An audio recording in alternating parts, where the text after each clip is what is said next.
Good day everyone. Today I will explain how OR gate it works. But before that, let's define what is OR gate. An OR gate produces a high output if at least one of its inputs is high, otherwise it produces a low output. So based on the picture, this is the symbol of OR gate. They are two inputs, which is input A and input B. And there's one output, which is Q. So, based on the truth table, if both A and B is negative, the output will be negative. But if input A is negative and input B is positive, the output will be positive. Vice versa, if input A is positive and input B is negative, the output will be positive. And if both input A and input B is positive, the output will be positive. That's OR gate. It works based on the truth table. So this is the diagram of OR gate. So we use 7432. Based on the picture, they are 14 pins.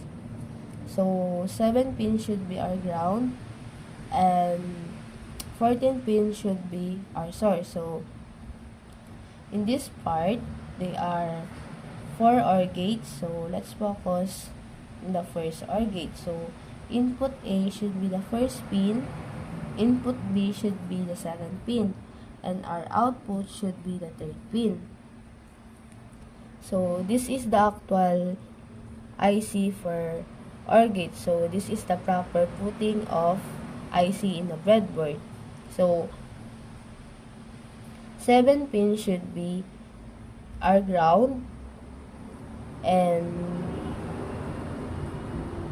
14 pins should be our source. So let's put a source in this part.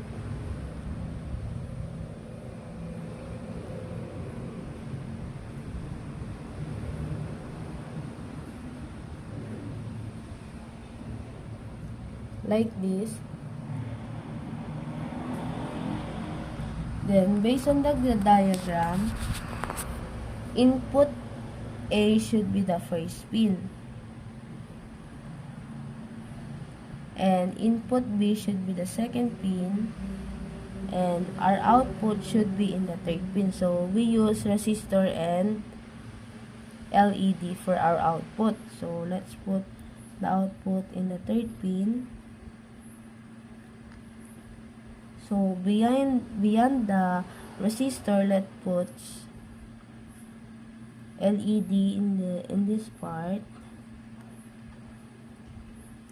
and in this part for the resistor we should put ground.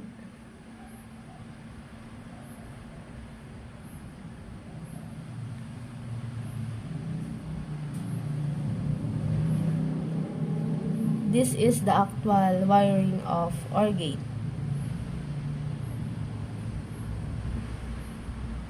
So let's try it. So we use 9 volts of battery. Then this red wire rather, should be the positive or the source. And this black wire should be our ground or the negative sign. So,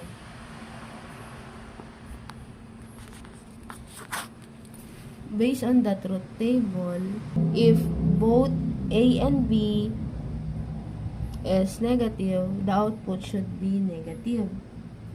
So, let's try it.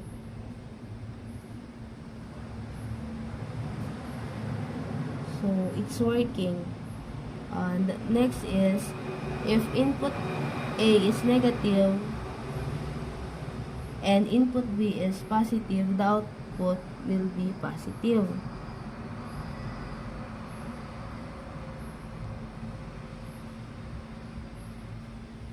Then vice versa, if input A is positive and input B is negative,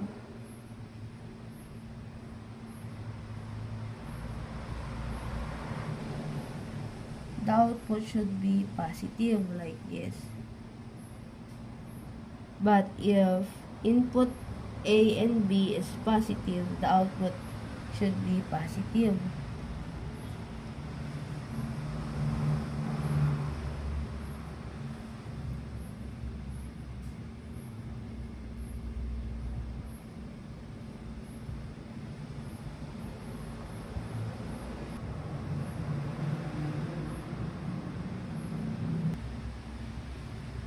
So it's working. So that's how OR gate it works. So it's easy as you can see. I hope you understand.